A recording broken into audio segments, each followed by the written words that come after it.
What's up, everybody? This is Charlie Potter with BamaOnLine. That's Jimmy Stein, and today we're here to talk some Alabama football. How does that sound, Jimmy?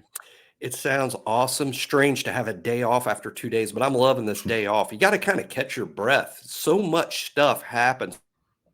We're out there for a brief period of time during the media viewing periods, but then there's the interviews, then there's putting together the stories and answering questions on the round table. So there's so much to do, and man, I'm happy for the break, but I'll be ready to get after it tomorrow. Yeah, today was important to hydrate after those first 2 days. Getting back out in the sun, getting back out to practice. That's the first time we've had preseason practice in a couple of years at Alabama. I know we went through it in the spring, but an adjustment period. We're just like the players, man. We got to get used to it. I know I see them getting drenched off by the strength and conditioning staff, the Jeff Allen and company. So we didn't get that luxury, but we also weren't out there for 2 hours in full pads. But yeah, so Alabama's practiced twice so far. I said full pads, but they've been in just helmets and shorts. And like you said, we've gotten a couple viewing periods the last 2 days, probably about, what would you say, 35, 40 minutes total combined the last 2 days. Not too bad. It lasts longer. We're told, 4 periods, so we're told like 15 minutes, 20 minutes, but it seems longer, but there's also some urgency on our part to see as much as possible with the limited time. You want to see everything. Some things are on a far side of the field. I hope all the readers at BOL understand that we can't always see everything that's happening because they practice on really 2 to 3 different fields, and some things are far away from us. But we try to see and soak in as much as possible in our limited time period. But I've been pretty happy with how long we've been granted out there. No doubt. Yeah. Going back to the Nick Saban era, outside of maybe postseason practices, I don't know that we've ever been out there this long. So it's been nice, been refreshing. And that kind of leads us into what we want to talk about today. We've got kind of 5 topics we're going to run through. And the first one is just kind of initial impressions going out to the practice field. Maybe not so much position or player wise, but what you've gathered in these first 2 days. And I'll start because it's kind of with that. As someone that's been to multiple practices over the last decade, to me, what stood out is there's a lot of the same. Now that first field, it was under construction in springtime, so we were able to get back out there, get that view of the quarterbacks and receivers that we missed out on in the springtime. Everybody's kind of in the same positions too. If anybody's watched any practice footage from BOL, whether it was from me or Travis or whoever, the defensive linemen are in the same spots, the outside backers, the inside backers, the DBs over there. There's a lot of familiarity, but there's also a lot of differences because we're out there in the morning. There's music playing. That's not new. We knew that in the spring, but it's new from the old regime. And then, trying to see the head coach, you could see that straw hat from Jax, really, from across the street. But now Kalen DeBoer, he's out there just with a Bama ball cap on and a gray T-shirt. He's also not with one position group. He's not with the quarterbacks or the receivers like Nick Saban was with the corners. Watching Thursday's practice, he was working with the defensive backs, helping Mo Linguist out with the corners and encouraging those young guys. I've seen him simulate some pass rush for Jalen Milroe. So that there's some give and take of just familiarity and some just stark differences from the last coaching staff. But for me, it's just kind of getting back in the flow of things, that familiarity, but also getting used to some of the new. Yeah, I've had a hard time sort of articulating the differences between the Saban practices and the DeBoer practices, and it had been a while since the Saban practice has been open. I did go to various Saban practices really before BOL, kind of in my role as a booster. I was able to go to a handful of practices over the years, and in terms of what's the big difference to me, the Saban practices were very businesslike. I mean, it was definitely guys going about their business. There was a serious to it, a physicality to it. And it's not that these practices aren't physical, they are. And it's not that they aren't serious or business-like, they are. But I do sense more energy. I think there's and I think it comes from youth on the staff. This is a young assistant coaching group, and I think it comes through in maybe the music on the field to an extent. But this is an energetic group. It didn't feel like the first day of practice to me. It did feel like maybe the 16th spring practice. And by that, I meant there was some real familiarity out there. They didn't look lost. They didn't look disorganized at all. They looked like they've been doing this for a while. But if I was going to articulate one thing to me that's a little different, Saban to DeBoer in terms of the overall practice atmosphere, it's just a little more high energy and a little less buttoned up. But that's no shot at the last staff at all. Obviously, when you had their sort of on the field success, they got a lot done at practice, and they were doing practice right. But you got to like how DeBoer's doing it himself, doing his thing, the staff doing their thing. They seem very comfortable with it. The players seem comfortable with it. But high energy is the way I would describe it. I think that unbuttoned approach is kind of the mindset of the whole thing, because whether it's the availability that we've gotten, we heard from Kane Womack after Thursday's practice, we heard from a couple of defensive coaches. That wasn't happening this time last season. So, we got the media day with Coach Saban and the two coordinators, and then we didn't hear from the coordinators again until the Rose Bowl. So that's definitely different. Another thing too, I meant to mention this a minute ago, is just it feels like there's more people out in the practice field. Not people watching like where we're at, but like out on the field, because now you have the new rule where you have the analysts able to coach. And we've seen guys like Chuck Morrell, who was Kalen DeBoer's defensive coordinator. He's been working with some groups. Saw him work with the inside backers. This isn't new for a guy like Jamie Mosley, but he's involved and he's energetic. And I think that, like you mentioned, with that energy for the players, that helps. That becomes a little bit contagious. The accessibility that you bring up is also massively different. I mean, it's great. It's great to see what's going on in the practice field and then talk, not only just waiting, used to be waiting for one voice, the voice of Nick Saban, and you might get a couple of players in a press conference type atmosphere. But this is like directly after practice, the players still wearing their practice jerseys just off the practice field, sweating, and you're talking, hey, what just happened out there? And then you get all these assistant coaches. And let me say one thing about the accessibility. It's not just that as media we're granted access to these guys. Their thoughtful answers need to be applauded. Mm-hmm. They're not going through the motions. They're listening to each question and giving thoughtful answers. I challenged people on the BOL roundtable the other day, Charlie, when you posted all of the defensive coaches interviews. I said, I challenge y'all to find some coach speak anywhere on here. They were all thoughtful, long-winded answers. You ask them, they answer it. And that's a massive change from the last staff. And it's great for the fans. And I encourage everyone to listen to these interviews. When they want to know what's going on the inside, they're not hiding anything. They'll tell you the answer. And I think that's been great. Yeah, we'll get into that a little bit later, but you're right. The transparency it's been refreshing, and we'll see how that goes throughout the season. Maybe what it looks like during a game week, but right now in camp, it's been front end loaded for us in terms of a schedule. We get back at it tomorrow, but it's been nice. And kind of switching gears to what we've seen on the field from the players. When you walked out onto the practice field on Wednesday morning, we go out and we're right there in the corner of the weight room. What's maybe the position group that your eyes gravitated toward first? This is such a cheap, terrible way to answer this, but I'm just answering it honestly. And that's the defensive line group. And the reason is not because I was looking for the defensive line group. It's just what was directly in front of us. Right. That's my answer, directly in front of us. So it's the easiest thing to watch. And I admit to that.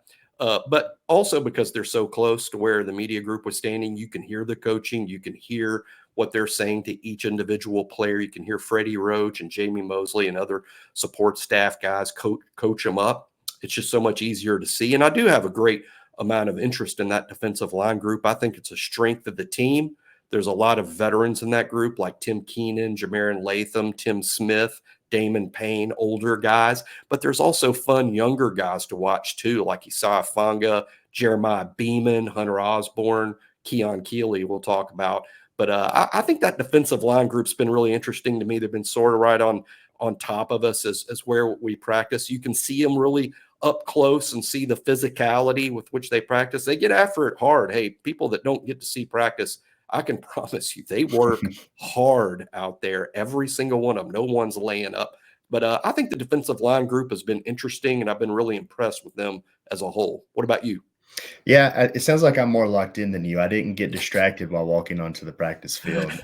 My mind was immediately to the offensive line. It wasn't far Right. off. Honestly, truth be told, whenever you walk right out of the doors in the indoor facility, it's defensive line and maybe like I don't know, 20 yards this way is the offensive line. So it wasn't very far off. But for me, that's just it's been the talk of the offseason. And it's nice because it was this way under Coach Saban and all the offensive line coaches before too. But you actually see the offensive linemen go through drills as a unit. You know, for the defensive backs, maybe people will be like, "Well, why aren't you talking about the corners?" We haven't seen them do much as a As group a group. and in groupings. They've just kind of lined up and done stuff, not willy nilly, but they're just going through individual drills, trying to get as much reps as they can. But for the offensive linemen, we've kind of seen the first group, and it's been consistent through the first 2 days. And while I don't know if that's what we'll see, I doubt actually that's what we'll see game one. It's been interesting to see Elijah Pritchett at left tackle, Wilkin Formby holding serve at right tackle. But then we hear from Kalen DeBoer, and it sounds like they're using a bit of a rotation there with those tackle positions because Caden Proctor, who a lot of people just thought would come in and slide back into his old spot, he was working with the twos. So I think that's not that surprising given my guy Caden hasn't practiced since December. But to getting that acclimation period and getting back into things, I think is big for him. And he looks good. He looks like he's lost some weight, looks to be in a little bit better shape. And, those guys are going to need it in those hot conditions early in the morning. But I think the offensive line, the tackles in particular, is where my eyes went. And then what you got in the interior. It's good to see Parker Brailsford back out there. He hasn't been someone that's been absent, which is something that happened late in the spring. I think looking at the depth there at the offensive line with a guy like Geno Vandemark going through his first practices as an Alabama player, working both at right guard and center has been interesting. But it's just that rotation at tackle. It's been kind of the same through the first 2 days. I'm fascinated to see what happens with it as the fall camp progresses, even maybe tomorrow morning when we're out there, if there's any differences. But I think the offensive line, it had to be the obvious answer for me. And, sticking kind of with the players themselves, you look at the position groups and you're going to kind of look at things. But when you're observing practice, is there maybe someone that caught your attention, good or bad, or for any reason, whenever you've been out there those first 2 days? Yeah, again, getting back to a cheap, easy answer, but almost the first player I saw day one, doors open, we walk out. First player I see is Keon Keeley, and it distracted me for a good half of that first practice because I cannot believe how much muscle and size he has added since this spring. We were out there this spring Mm-hmm. watching practice and seeing these guys up close. Keon Keeley is clearly much bigger. As a matter of fact, so I'm standing, of course, next to Jordan Renaud is his bandit teammate. And really, there's not any difference in their size to me, standing side by side. And there was this spring. But Keon, clearly to play this bandit position, had to add some muscle weight and some size, and he did it quickly. He's also retained a lot of his explosive athletic ability. And I know there's a lot of interest in Keon. I think On3 ranked him the third best prospect in the country coming out of high school, and he didn't play really as a freshman. So a lot of people have a lot of questions about him. I've talked about Keon a lot this week because I'm so blown away at his physical makeover. Hope people don't get that wrong. I'm not predicting that Keon Keeley is all of a sudden going to become the number one bandit or a starter or a guy we see 40, 50 snaps. I'm not saying that at all. I'm just saying his physical makeover has been remarkable. And I'm high on Keon Keeley being a significant player at Alabama. Now, is that going to happen this fall? Is that going to happen in September? I don't know. He's got some older guys ahead of him in the depth chart, like Jamarian Latham and LT Overton once he gets over his illness. And boy, I feel for him about that. I wonder if we're battling the same thing. But I think Keon is going to be a significant player at Alabama. I'm really optimistic about that. Who stood out to you?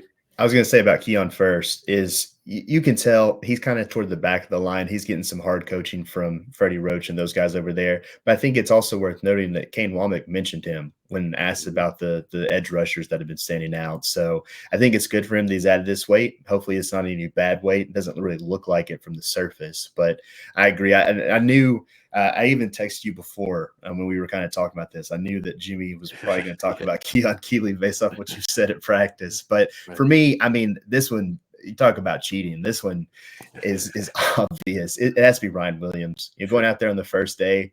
I didn't know exactly how many practice periods we were going to have, so I tried to slowly make my way around the field to get over there to the corner where the quarterbacks were throwing the receivers. I got there perfect time to see him catch some balls from Jalen Milroe and the other quarterbacks, and man, he looks the part. I don't want to fall in the kind of old Saban adage. You don't want to really compare players, but he looks a lot like Devontae Smith the way he moves around, man. And he's got a slight build. I don't know if I'm ready to call him the Slim Reaper yet, but I mean, he's fluid. He's explosive. It sounds like he had a really good summer, showed a lot of dynamic playmaking ability then, and it just showed off in the routes on air. It'll be interesting to see how soon and how quickly he's kind of thrown in there. It's good that you have the first 2 games that you do, but I think Ryan Williams is a guy just solely based off media viewing periods, and that's a dangerous game to play. I understand that, but he looks like a guy that's going to be really tough to keep off the field.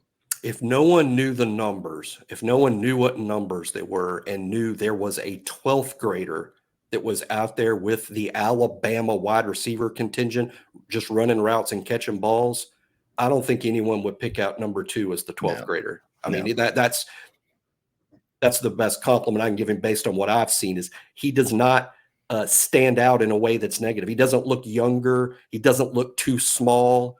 His athleticism takes a back seat to no one in that line, and he catches the ball with his hands, just the smoothest, silkiest hands. And he's going to be a player. Look, I don't think it's an if with Ryan. It's just a win. Yeah, no doubt. And, I think it's interesting too. We heard, I think it's from Kane Womack, even Mo Linguist mentioned it though, talking about some of these young DBs. They talked about them going against Ryan Williams and how that's making them better. I think that was a fascinating takeaway. And that kind of leads me into my next point, what we kind of hinted at earlier, is we've heard from Kalen DeBoer after that first practice. And then yesterday we heard from Kane Womack, Mo Linguist, Christian Robinson. I know you and I both kind of split up those duties. There's some players scattered around the indoor facility too. Just whenever you were out there, what was maybe something that the coaches or the players said that stood out to you the most? Yeah, a lot really. But if I was going to pick one thing that just sort of surprised me, and it takes quite a bit to surprise me really, but I was surprised to hear Kane Womack say that he considers Justin Jefferson a co-starter along with Deontay Lawson and Jahad Campbell. And it's partly because I hold Lawson and Campbell in such high esteem. I felt like they're maybe arguably the 2 best players on the defense in terms of returning impactful players that I think have really bright NFL futures. And they just look kind of to me in the spring miles ahead of their depth. I think depth at inside linebacker sort of been a question mark. So for Kane Womack to say, no, Justin Jefferson's not the 3rd. He didn't say he's the 3rd inside linebacker. That wouldn't have surprised me. I sort of expected Justin Jefferson to be 3rd based on this spring, based on where he lines up this fall in the media viewing periods. But to hear him refer to Justin Jefferson as a co-starter, it makes me wonder if there's not going to be, much like last year, a rotation at inside linebacker, because Trez Marshall played a lot with Deontay Lawson and Jahad Campbell a year ago. He was a senior. Justin Jefferson now a senior. You wonder if maybe Justin Jefferson might be in that Trez Marshall type role. Super athletic guy, very physical for his size. He's also, to me, added some weight.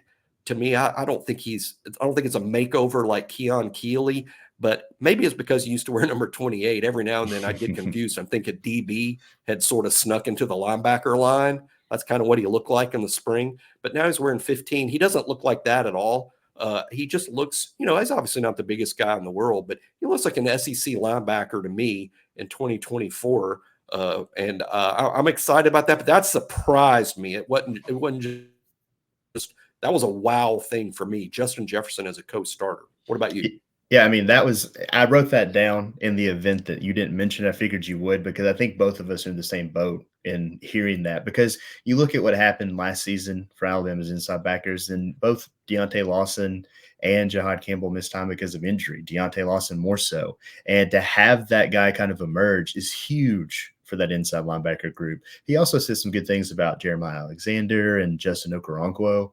And see, I got that on the first time. Kane Wommack kind of slipped up a little bit. So again, locked in over here. But I think that with Justin, no, that is huge, and it's a little bit surprising because I do think that Deontay Lawson and Jahad Campbell, I just don't envision them really coming off the field much because they're great linebackers and they give you that pass rush ability too that you kind of want from your inside guys. So it'll be fascinating to see, what happens closer to game week and throughout the season, just in terms of if they do kind of go with that rotational approach. And I think that theme of rotation is what stood out to me because we heard it from Kalen DeBoer talking about the offensive tackles, like I mentioned earlier.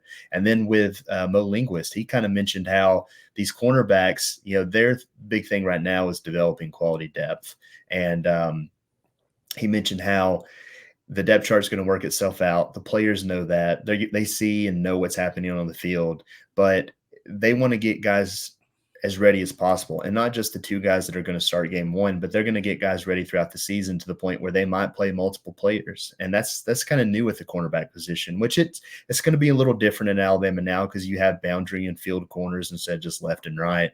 But I think to see a rotation at corner would be really interesting, and we'll see if it plays out because I think kind of piggybacking off of that, another interesting thing for me is hearing from Kane Wommack, and he talked really highly about Jalen Mbakwe, had a lot of good things to say about Deshaun Jones. When he got asked about the cornerbacks, my man didn't hesitate. He said Damani Jackson and Zabian Brown.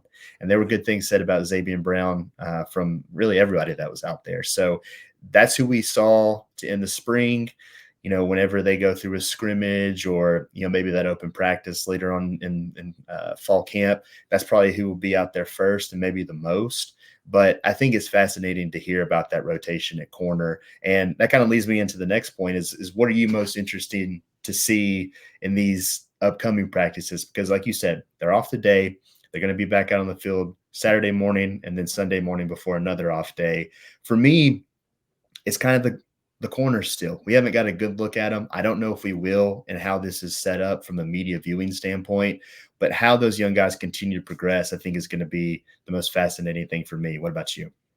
No, I love that answer. Certainly prepared to answer cornerback there because, all summer long, I felt bringing in the Wake Forest transfer, Deshaun Jones, I thought that was the answer, right? Here's a guy who's been a starter at the Power 5 level for 2 years at Wake. He's played in big games, even played against SEC teams. I think he played against Missouri in a bowl game two bowls ago. I thought, well, here now they're bringing in some experience so those freshmen can sort of develop at their own pace. But Zabian Brown seems to be developing at an accelerated pace, and it seems that Zabian is holding off Deshaun. To me, that's almost turned into the most fun battle of fall. I thought it would be Elijah Pritchett versus Wilkin Formby, maybe for a tackle spot. I'm not so sure now that the best competition this fall isn't for that corner opposite Damani, because Damani clearly has his side on lockdown. It's the other side. Is it going to be the veteran Deshaun? Is it going to be Zabian Brown, a freshman? Wommack was also very high on Jalen Mbakwe, during his press conference. So that's one. But in terms of what I'll be watching specifically, I'm going to watch quarterbacks throw into the receivers. We obviously know this is Jalen Milroe's job. It's Jalen Milroe's team, as far as I'm concerned. So we know the quarterback's going to be, but how is that wide receiver rotation going to work out? I think Jeremy Bernard, Kendrick Law, Kobe Prentice, maybe they head that line, but you're going to play more than 3 receivers with the first team. So I'm going to watch the quarterbacks throwing to receivers over the weekend. I also think for me, because we know that we have these first 6 practices to be out there, which, spoiler alert, we're going to be at the first 6 practices, but you kind of divvy it up because you try not to watch everything or else you just can't do it. And, not trying to count roll or anything like that. I've tried to break it up. So for me now, hearing about the Justin Jefferson thing from Kane Wommack, watching those inside backers, because that seemed like a position you could kind of push to the side in terms of paying attention to, because you have Deontay Lawson and Jihad Campbell, but now seeing how that depth is developing, because it sounds like guys are impressing those coaches. I think devoting some time for the inside backers, and I'll be interested to see if we move fields at all, because they don't want to just, muddy up one field. There's 3 practice fields out there. We've watched a lot of practices. You have them on that far field. That's kind of, you can see the Jack sign in the background if you've ever watched the practice video. But maybe we get a look at the specialists, because today is watch list season, folks. The greatest time of year, I say with a great snark. But yeah, Alabama's got 2 of the best specialists in the country. Maybe we get a look at Graham Nicholson just kicking a few balls through the goalposts. I'd like to see that, because we haven't got the chance to see that yet with him arriving over the summer. So there's a lot still. I think my main point is there's a lot still to watch, and we haven't gotten to all of it yet, and we're trying to kind of space it out because we have so much to kind of tackle these first few days. Is there anything else that you kind of have on the docket from a bullet point standpoint? Not really, just a shot at watch list season, like you already took. You got there before I did. My biggest thing about the watch list, that you don't have to be on the watch list to win the award. Correct. I mean, you cannot be on these watch lists and still walk away with the Lou Groza or the Ray Guy or the Maxwell or whatever. You don't have to be on the watch list to win those things. So why do they even tell us what the watch list is? It's funny you say that, because I saw on Instagram, Graham Nicholson actually said first time on the watch list. My guy won the award last year. So you're right. Your point is very valid. The winner doesn't always end up there. And it's just, we have a win story dedicated to it. I post on the message board. I think fans care, but yeah, it's kind of pointless. But no, this has been fun. We're going to try to do this a little bit more often. I will say, happy trails to Travis Ryer and Clint Lamb. Enjoyed working with those guys. Just spent the last year with Clint. That was enjoyable, but spent more than a decade with Travis. Learned a lot. How I go about doing this show, Travis impacts. So gonna miss those guys, but still big fans of their work. And I'll say this too. We're going to continue to do this. So if you enjoyed this, hit that like button, subscribe to the channel, hit that notification bell so you get notified whenever these videos are uploaded, because they're going to be put up more frequently. I know, God bless them. Tim Watts is producing these, so we'll see how they continue to roll out. Pray for Andrew Bone and Joseph Hastings. But no, it's been fun, and hopefully, with the season coming up, we'll be on here a lot more. Yeah, looking forward to it. Looking forward to going to practice and telling all you guys about it. Watch for us on the message board, on the Roundtable message board. But it's very important to like and subscribe to the podcast, so we know that you guys appreciate it. And any suggestions y'all have or anything y'all want us to talk about, just hit us up on the message board. No doubt. Well, for Charlie Potter, that's Jimmy Stein. Enjoyed it, guys, and we'll see you on the next show.